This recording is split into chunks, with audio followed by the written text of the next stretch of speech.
Ryan Provencher, Alaina Sawaya. We just finished wrapping up the TACFIT Firefighter. It's been a lot of years. How does it feel? It feels great. Gosh, almost 15 years. This has been a work in progress. We've done some work with TACFIT Firefighter and it's been well received in the past, but to have this level of support and to have just such a plan in mind for this big project is really exciting. Nice. You've been involved in TACFIT for, I mean, you said 15 years, right? Or did you say that? Yeah. So this has like been kind of, well, you did the TACFIT Firefighter First Alarm a while back, yeah. But just it's been a while, right? Yeah. It's been a while, and it's part of kind of, well, you've had so much time with Scott in the past, and this is something that's just been waiting to happen in a way, right? Yeah. Like, yeah. And so we're starting, right? We're starting something. Absolutely. Yeah. Sure. Yeah. So Alaina, how do you feel? You know, you I've been, you know, along a little bit along of your TACFIT Team Leader journey, Sure. And now I'm watching, you becoming a firefighter, after, these years, and how do you feel about like what we're doing and how this is going? Because it merges like two worlds, right, for you? It feels like the perfect pairing of two things that I'm very passionate about. You know, it's, I think I told you earlier, it just feels like, a divine intervention. Like to have, you don't know how your life's gonna turn, and I've just been so grateful for the opportunity to learn what I've learned through the TACFIT system. And I feel like that really has equipped me to do more than I thought I could do. And becoming a firefighter the last couple of years, that process of becoming a firefighter was, it's super intense and very demanding, and now it's come together. And so to have that, to be a beginner in that world, but to have this huge arsenal of knowledge that I think equips me to be really prepared for and to remain healthy in this profession. I mean, it's a phenomenal combination of worlds, and I really look forward to, I'm stoked about this being sort of the beginning of making those two worlds collide. Yeah. How has TACFIT helped you in your, becoming a firefighter? Physically, it's helped me learn how to take care of my body and my tissues. It's definitely, it kind of on both ends of the spectrum. I think the process of becoming a team leader really pushed me to gain some strength and to be able to generate, explosive power in a way that I don't know that I'd really pushed some of those edges before. And then to not break through that process, I really had to dig into some of the deeper meaning in the TACFIT system, like all Scott's original principles and work behind restoration and how to really become resilient. It's not just a workout. It's not about the workout at all. The fitness is a byproduct. And I think knowing that, going into academy and, just feeling the rigors of that, I really sort of reinvented or stepped back from some of my tendencies in training and just absolutely prioritized soft tissue release and compensating for the demand of the job and the demand of the training, and doing a lot of the flows and the compensations that TACFIT builds into the system. That kind of became my focus, and it was interesting to watch how that allowed me to be stronger. Like I didn't have to train for strength to get stronger because I was unlocking tissues, I was restoring balance, and so I think in that way, physically, TACFIT prepared me for the training demands, but mentally, emotionally, I think TACFIT is a philosophy, and the community of TACFIT and I think all of us kind of share this, like that's why we enjoy being a team, is, we all sort of share this heart for, wanting to be humble, wanting to like start from the beginning and learn, and wanting to, wanting to do things for the right reasons, and health first, the health first system. I think in that way, the mental emotional game of TACFIT and the ups and downs of it have really prepared me to be a better part of a team. Like firefighting is 100% team oriented. Like you are a family. It's definitely a fellowship, and so I think there's huge parallels in that way too. One of the things that really struck me, just because of my background with jiu-jitsu, is like the flows. You know, we talk about the flows and how at the beginning when you started Fire Academy, or I'm not which process, but you're like, I'm gonna push hard, and I'm gonna get back into team leader shape. I remember you messaging me like, I'm gonna do the get back into shape, team leader shape, and this and that. And then, you know, talking to you now, you're like, wait a minute, that's not the way. That's not the way. I got to go the exact, not opposite way, but I got to go a different way. Yeah. And could you talk about that? Like how that like you started, you know, doing flows really as you're training, because you had so much stress, right? Right, and there already was so much inherently built into, I mean, Ryan can attest to this, like the volume of load that you carry in the job, and so then the drills that we do on the drill ground to replicate that demand and that volume, you're constantly axial loading. You know, like you've got hose loads on your shoulder, you're dragging gear, you're dragging dummies, you're lifting equipment, you're climbing up the engine, or, you know, we're doing search through buildings and crawling upstairs. And so and you're wearing, what, 35 pounds of gear with your bunks and your breathing apparatus? At least. So I think already I started conditioning to prepare for academy. And I think that is important, right? There's a different beast of preparing to get into academy. Like you do have to be at a certain level of fitness. You do have to be able to have a certain level of strength to execute the demands of the job. But once I was in academy, I just had to step back and be like, this, you know, I can't be going to the gym outside of this and lifting. I need to know that I'm going to show up, and we'll do physical fitness. The instructors take us through physical fitness, and all the officers.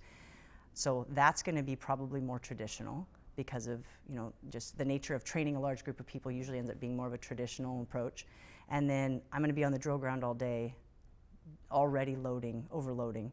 So how do I wake up in the morning and go, you know, come home at night and bookend my day with the types of things that restore me and unload all of that so that I don't just accumulate and end up breaking. So more isn't better, like working out harder? More is not better. You're already training all day, you know? And Nope. I'm gonna outwork everybody else? Nope. Work smarter, not harder. And like the flows, like, you know, I think about, of course, myself, because that's what's been like the biggest game changer for me. But it's just moving in space, right, with little flows, really slow, how it just releases tension in the body. Yeah. And so that's how you recover. Yeah.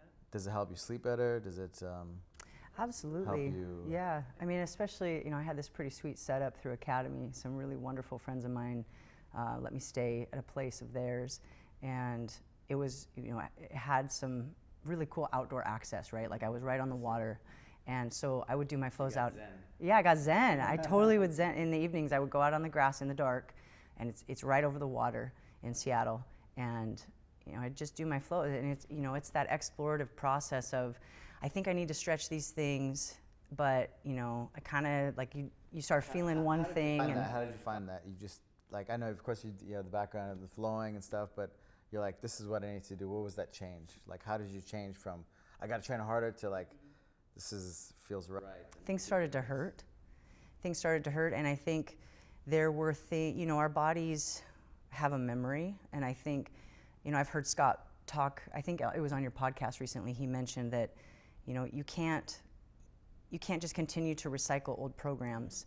You know, I think he was talking specifically about something he had trained for competitively, and realizing, like, I'm not going to go back to that. I'm not that person anymore. And I think it clicked, you know, a week or two into academy, where it's like, you know, my forearms started to ache, and my grip hurt, and my lower back started to hurt, and, you know, things that, like old injuries in my neck started to flare up again because I'm wearing this BA, and it changes my posture and the way that I move. And I realized if I try to do what I did before, like, that's not going to get me anywhere new, right? I did that, and it got me where I am. And now I'm a different person, and I have different demands on my body, and different stresses in my life. And if I don't account for that, I think I'm going to overtrain things. And so I just started, I mean, at first it was just like, I got to get rid of this discomfort. Otherwise it's going to turn into pain, and then that's going to turn into injury. So that's what prompted it. Yeah. You followed your instincts, right? What's that? You followed your instincts, what Yes. was right. So. Yes. But I think that, you know, I really attribute my instincts, I think that the TACFIT system and Scott's, Right. Well, you Scott's had the background, the philosophy perfect behind it. background to do that. Yeah, I've had So the it gave you that background. intelligence to go that way. And I've also been given permission.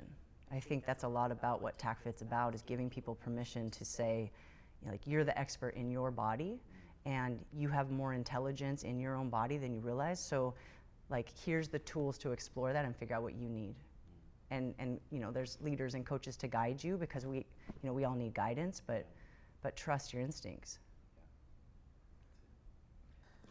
Ryan Provencher, the mastermind, the man, the myth, the legend, TACFIT Firefighter, grinding away for, I don't know, 15 years, but, you launched the TACFIT Firefighter first alarm back in 2012. Yeah, 2012. And could you tell me a bit like the result, the what happened in the in the community? Yeah, it was very well received. Christian Carson and I worked with Scott Sonnon to develop that program. Scott was so gracious with his time. We'd meet at Starbucks and we'd be talking about the programming, and he, we'd been studying with him for several years at that point, and we were really familiar with the system, and we applied it to ourselves and just had such great improvement for our own performance and health. For me personally, I'd struggled with all sorts of joint health issues, and was really able to apply the TACFIT system to myself. And then we started expanding the scope of that. So, we did a study in Whatcom County for firefighters using the TACFIT system, and we'd been doing fitness testing for firefighters twice a year, every year for such a long time. So we had all these objective metrics to measure. And, we had marathon runners, we had elite cyclists in our department, and for all of them, that we still saw, how does a marathon runner improve their aerobic capacity with this program? How does the cyclist get stronger with this program? So we had objective data to demonstrate the improvement.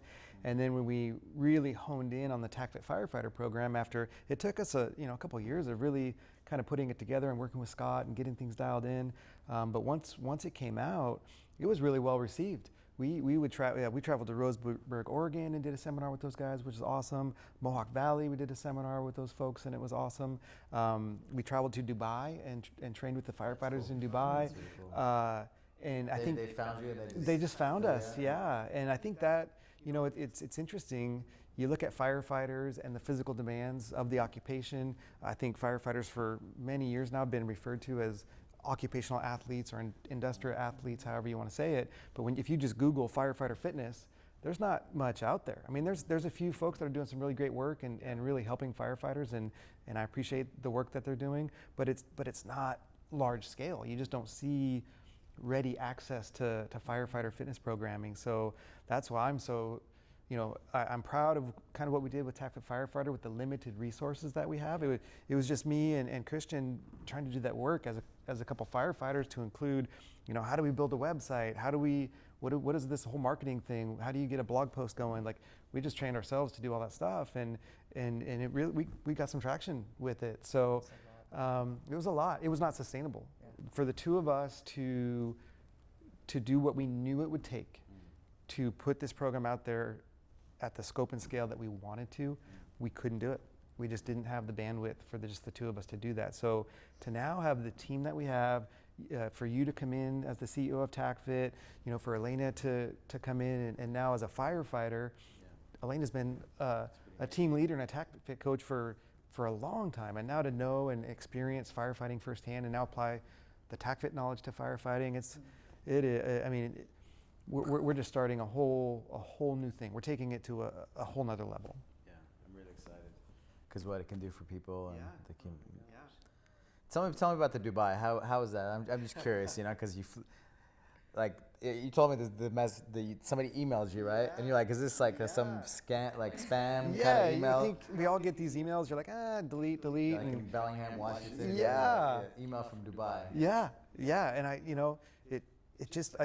there was enough there where opened it up and read it. It's like, is this legit? And I followed up with it, and sure enough, they flew us out there. They had a whole plan for us to train with their firefighters, and they were really big on the Firefighter Combat Challenge. In fact, it was a huge fire service trade show in Dubai, and it all centered around this Firefighter Combat Challenge. And teams from all over the world came to participate. Wow. A guy by the name of Dwayne Drover was a world-class athlete in this combat challenge. We hung out with him all week and talked with him, and just a beast of a guy. And so then Christian and I, through our TACFIT Firefighter, we started putting out programming, trained for the combat challenge. Because, if you can reverse engineer the exercises, if you can kind of look at the Could you explain what the TACFIT combat challenge is? Firefighter combat challenge? The Firefighter Combat Challenge, you're in full gear. You load what we call a hose bundle or hotel pack. You go up, I want to say 3 or 4 full flights of stairs, hoisting loaded rope, hoisting hose to the top of the tower. You run down, a forcible entry prop, and then you deploy a hose and drag a dummy. And it's this whole series of very specific firefighting tasks using firefighter equipment. And the whole thing, like the top athletes, it's maybe 2 minutes. It's essentially anything that you could possibly be demanded of on a fire ground, and they put it into one course. Yeah. Like Whoever does it fastest wins? 4 times. 4 time. Yep. Is there a certain, I guess you gotta basically break the door, you gotta do certain, you gotta be able to climb up. You gotta do everything fast. You gotta be able to just do it, Yeah. get the job done. And you've got to be able to finish without having drained your bottle, your air tank, because you're on air the whole time. Yeah. Okay. Or you're at least on air, at some point. And so you have to, one, know how to do it at a fitness capacity where you're not sucking down your oxygen or your air too fast. And 2, you got to finish, or at least ours was, we finished with some dexterity and cognitive function. And so you can't be so destroyed that you can't think at the end. So it's pretty cool. We got the COVID-19, the masks, right? Going on. And so it's difficult to breathe. How is it breathing with those apparatuses? It's restricted. It takes some getting used to, and some people just don't. It's just not for them. Oh, so you don't use it at all? No, you just find out that you can't do the job. Yeah, they just decide to do something different. I see. Yeah, you can feel claustrophobic in that. Yeah. So we're hanging out with all these firefighters over there. We're engaged in this trade show and with this Firefighter Combat Challenge, and just had a really great time with it. I'll just share a funny story real quick. Folks might get a kick out of. So Christian and I we're flying home, and he gets his ticket, and then they say to me, "Oh, sorry, the business class is all full, or can we upgrade you to first class?" And I was like, "Yeah, but we're flying together. Can we just both?" And like, "No, this is the one ticket." And this so is to Dubai. Home from Dubai. Home from Dubai. So we'd been in Dubai, just worked really hard. We were busy the whole time. We're just drained and ready. It's a 14-hour flight or whatever. And so Christian, he has to go back to coach, and he's you're sitting, and the kids are throwing popcorn at you from the row in front, Oh my gosh. and babies are crying, and we're flying Air Emirates. Oh my gosh. And I had no idea. It's like a bed. It was a bed. Yeah. It was a bed. Yeah. And I'm all late. I've got more room than I have here sitting in the first. Champagne, sir? And I'm like, why, yes, please. And, Don't mind if I do. And so, I mean, I just thoroughly enjoyed. Oh, should I watch another movie? Oh my God. Might I have another snack, please? And Christian's just back there, just all jammed into a seat, and we finally get home after a 14-hour flight or whatever, and he's looking at me like, I hate you. yeah. So I thought I liked telling that story. Should have invited him up to snuggle with you. Oh, get a share man. seat. If he just, if I just walked in front of him, got my ticket first, he would have been in that seat. Oh, And it's just, man. sometimes it's better to be lucky than good, right? Yeah. Nice. I wanted to hear what I guess what, because I'm just curious on what happened in Dubai. You guys did seminars. How was the we did a little bit of coaching with the firefighters. We toured the fire station and their facilities. For the athletes doing the combat challenge, we showed them exercises with a club bell that would kind of apply. So, for example, if you imagine weighted on one shoulder, climbing up the stairs, we would do a weighted walking lunge. So still weighted on one side, doing a lunge locomotion, so you can really kind of access the same movement pattern that you would in going up a staircase, for example. So just showing, and also the side semi was another good one, because you deploy the hose, and then there's a target, so you're having to operate kind of rotation, anti-rotation, and we're able to, with just the club bell, show them specific exercises. They ordered club bells for this? They didn't, but we brought some. Oh, you brought some? Yeah. Okay. We packed them in our suitcase. How many firefighters were you guys training? Oh gosh, there was just groups of 6 over here and 6 over here. Oh, I see. So you kind of like teams. okay, so you put, one group had the club bells, Yep. another group, I see. Yep. So Rotated yeah. them. Yeah, and it was like in the morning before the competition started. It was just, an orientation, just exposing them to the system. So the challenge, it's something that's for all the firefighters. Yeah. I see. Yeah, and so teams would come Gotcha. from all over the world, and it was a International. competition. Yeah. Ah, okay. Yeah, and it was a big deal. Like just, it's this whole. Who are the top teams? in the Oh world? gosh, I don't remember who was, but they're all. I mean, they're also into it. Like this is something that they really train hard for, Yeah. and there's a lot of prestige surrounding it. And like Dwayne Drover, who was so accomplished as an athlete in that event. People know him, and he's there, and they're like, people would come and talk to him and ask him advice for stuff, and it was really fun. It was a really great experience, and again, another opportunity for us to take what we know about TACFIT, apply it to something that's been around for a while in a way that nobody had really ever seen before, because they certainly had never seen a club bell before, and I don't know to what degree they're applying certain exercises to the event itself, and it was just really fun, and it was very well received. Is connecting your breath with your movement, right? Like helps you just do more, be better, right? In everything that you do. How does that translate we talked about masks before. How does that translate with using the masks? When you use the mask, like what have you found yourself doing? The mask is like the regulator is a negative pressure, so you actually have to demand air. Like it isn't just free flowing, so you have to breathe deeply to get the seal to break.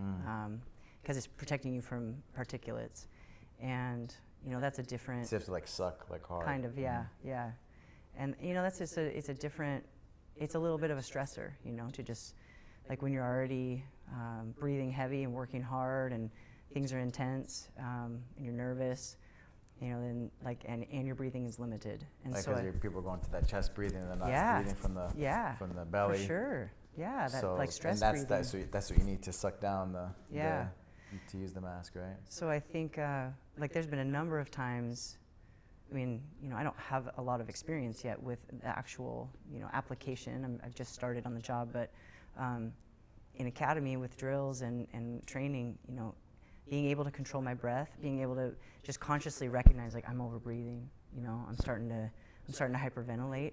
Am I tired or am I scared? Awareness.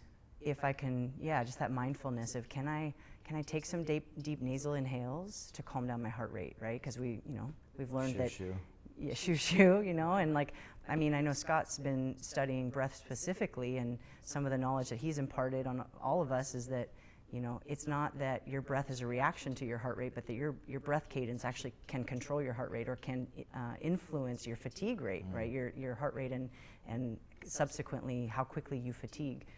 And just knowing that, I constantly think, okay, can I just, just like intentionally take a deeper breath or hum. I'll hum sometimes in my mask just by myself, as long as my voice amplifier isn't on, and I'm, just like, can I create some vibration or some deep exhalation that allows me to slow down my breath cadence? And I think every firefighter is trained in, air management techniques, and those absolutely correspond to what we're learning in, breath related to fitness. And it's cool in a Recruit Academy setting too. We do the fitness programming in the Recruit Academy, and we really talk to them about the opportunity every day in the gym to take what you're learning about TACFIT and applying it to your firefighting. So breathing, for example, we talk about synchronizing your movement and your breath. It's like, and then if you can do that in the gym, when you're out on the drill ground, if you're, you can just really apply that. And like Alaina said, are you tired or are you scared? And not scared like, oh, I'm scared, but like just stressed out. Is your body experiencing that stress? And you can hear it. You can, especially in the air, when you're wearing the air pack, it's loud. It's like, you can hear it. So if you're with someone, if I'm an officer and I'm working with a new recruit, or if I'm an instructor working with a new recruit, I can just put a hand on the shoulder. So does it sound like a Darth Vader? It does. Thing? Okay. Yeah, it sounds a lot like that. But if you can get someone to just, relax, or just a little word to kind of bring them back to what they know from their fitness. Conserve your air. Yeah. Interesting. Very cool. I know, you guys just finished the TACFIT 101, which it's just an entry point, right, into this, Yes. into the big TACFIT Firefighter, beast, Yeah. So talk about the beast, like the 101. It's like an entry point. Like we have these 101s coming out, just because a few of my black belts are firefighters, right, in New Mexico, and I was trying to show them some of the things of the system. Yep. And it's a little bit overwhelming, It's drinking from a fire hose, right? Yeah. Fire hose. How is Firefighter 101 is going to help with that, right? But talk to me about the beast, like the bigger vision. Yeah. So, as you've said, TACFIT is just this huge system. It's been called the world's smartest workout for a reason. There's so many layers, and early in my TACFIT career, one of the TACFIT coaches told me, he's like, hey, because I'd be frustrated with what I didn't know, and I was really trying to learn and grasp the concepts, and he's like, hey, for all of us that take this TACFIT journey, it's like peeling the layers of an onion. You can only peel it one layer at a time. There's no shortcuts. There's no way to get all of this knowledge and to really own it without just putting in the time, and like you say, putting in the reps, right? So here's TACFIT, and then okay, we can take everything we know about TACFIT and we can apply that to the firefighter demographic specifically. We can look at the occupational demands of firefighting. We can look at the shift work for firefighters. We can look at all the various stress involved in the career of a firefighter, and now apply TACFIT principles to them specifically. And then further narrowing the scope of, okay, who are we working with? Are we working with candidates that need to pass the CPAT? Right. Are we working with just preparing for academy? Yep. Maybe they haven't even been hired yet. Absolutely. Maybe they want to be a firefighter. They need to firefighters need to pass a candidate physical ability test just to be eligible. Just to be eligible. Yeah. And then as Alaina was referring to, okay, now you're hired, you're going into Recruit Academy. Let's set you up for success there. Because that programming is different. For this is different than this. Okay, now you're going into Recruit Academy. And again, Alaina's in such a great position. She's gone through all of that recently, so she knows exactly what that experience looks like to go from preparing for Recruit Academy, and she alluded to it, to being in Recruit Academy. Completely different. And then to go from Recruit Academy to shift work. And most of the folks coming out of Recruit Academy, maybe they've never been on shift before, and you talk about circadian rhythm disruption, you talk about mental emotional stress of firefighting, you talk about the occupational demands of firefighting. All of that has to be accounted for, and it's different, so you hit that. And then maybe someone is an experienced firefighter. Now you can really start opening up, okay, well, what physical attributes are they interested in developing? Should we get them going with kettlebell work or club bell work, or do they need to come back and do more of the mobility and the flows? So we take TACFIT, we pare that down and narrow the scope of that to TACFIT Firefighter. We take TACFIT Firefighter and we further narrow the scope of that for where you're at in your career. And then when we put together this 101, it was like, how do we share just enough information so that firefighters can get a sense, just a sense, of what this system can do for them. And so we picked just a handful of exercises that the hardest part to do, right? Yeah. It's like, one is not less important than the other. No, it was a challenge to pare it down. As a system that's like a whole, right? How do you take one yep. piece and make it, Yep. but you have to. But to focus on like, what are the foundational movements, and how do we start people in a good base so they can build from there? And we really feel if someone is willing to commit to, just 16 days, that's all we're asking you to do. Commit to 16 days of the program, follow the programming, make sure you're compliant with the program, see how your body feels. And we've been using in our Recruit Academies what we're calling a baseline fitness assessment. It's just a simple body weight workout, but we're asking them on the front end to be very mindful of their performance. So they'll track their heart rate, they'll track their rating of their technique, their effort, their discomfort. That's all scored and written down on their score sheet. And then they're also paying attention to, is my mobility limiting my performance? Like on a sit through, am I tight through my hips and I'm fatiguing because I'm not mobile? Am I is my muscular strength and endurance the limiting factor? Am I just burning out and I need to take a round off because I don't have the strength to do that? Are my lungs burning? Is it a conditioning issue? Is that what is limiting my performance in this particular workout? Or is it a lack of skill? Or a lack of like skill? The movement has too much complexity. Yep. I need to regress it and just get the base. Yep. And we can tie that to mental clarity and focus. We talk, you know, for firefighters too, or any emergency responders, you talk about that tunnel vision and loss of cognitive skill, loss cognitive function, fine motor skill. In one workout, we can get new firefighters to start paying attention to those things and writing it down. That's a baseline. And we go through this 2 weeks of training, and then we retest. You go through the same workout in the same way 2 weeks later. How do you feel? What feels different to you? Do you feel stronger? Do you feel more mobile? Do you feel like you developed some of the skill that you've trained in the program? So, are you able to execute the same workout at a lower heart rate? Yeah. You know, Yeah. It's cool to see the data. So you're getting objective feedback through this process. Beta tested with a lot of some firefighters. And so we've been using that in Recruit Academy for a few years now. And the cool thing about in the fire service, we have peer fitness trainers, and they're trained and certified to apply a more clinical fitness evaluation. So there's definitely a need and a place for a more clinical fitness assessment. But this is just a tool. You know, I call it a baseline fitness assessment, but really it's a less formal tool. It doesn't take a lot of training to administer the test, or excuse me, the assessment. It's really a workout. It's a workout, but we're helping people to get as much information from that workout as they possibly can. And you can apply that to a small group. You can apply it to a big group. Everyone can do that workout together. I've been in Recruit Academy setting where I've got 40 firefighters in a circle, and I'm in the center, and I'm just kind of hey, and I can do little coaching cues for people, and I tell the Recruit Academy, the recruits ahead of time, like, hey, if I ask you to regress, or if I ask you to take a round off, just trust me, and we'll talk about it later. And so it's cool. Like I can even from a distance, I can see, okay, I can see the mobility is going to be an issue probably round 5 or 6 for this person. Or I can tell, okay, they're fatiguing over here. I'm going to keep an eye on it. Okay, it's time to take a round off. Like, you know, as the coach or as a peer fitness trainer, just watching, you can learn so much about just where people are. And there's no judgment attached to it. It's not criticism at all. It's like let's help you. I mean, let's help all of us find our weak links and train those out. You know, so you're not hiding them or pretending they're not there and or afraid of them. You know, and I think what you've said before, like I don't want to give somebody a fish. I want to teach them to fish. Right.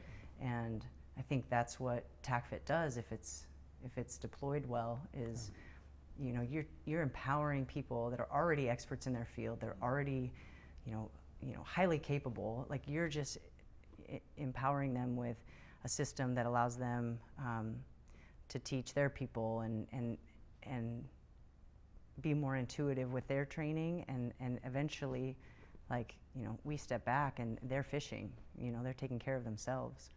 That's the goal. That's the goal.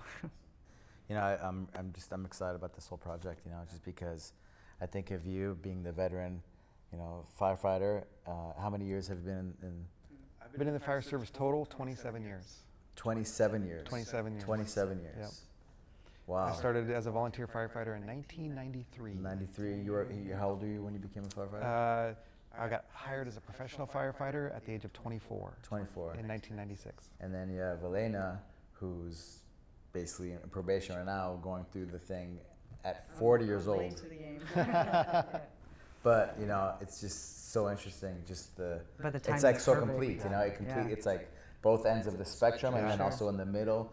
Just because of her background with TACFIT, For sure. your background with all your experiences, you know. Yep. Yeah. So I'm really excited about just this whole project. Yeah. Yeah, and it's been cool. Like that teamwork has been so fun. I mean, I learned so much from Ryan and his hindsight and his feedback, and you know, I mean, he was the inspiration for my career shift. You know, Yeah. for the trajectory that I've taken, and it's awesome to be able to work with you on this. Oh, yeah, me too. It's going to be great.